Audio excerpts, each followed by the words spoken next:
Attorney Glenn Chong may mensahe sa sambayanan? Ano kaya ito? Halina't ating panoorin. Well, actually, lumagpas na ako eh.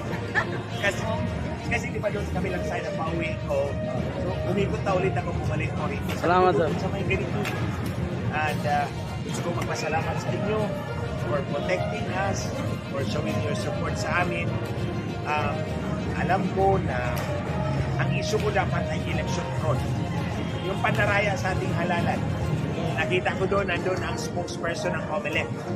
So alam ko pinaghandaan. Nandun ang COMELEC eh. Siyempre, pagkatapat kami, nilatag ko kagad sa harap ang 6 na USB.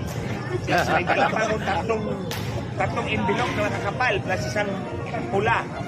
So pinakita ko sa kanila, ready ako.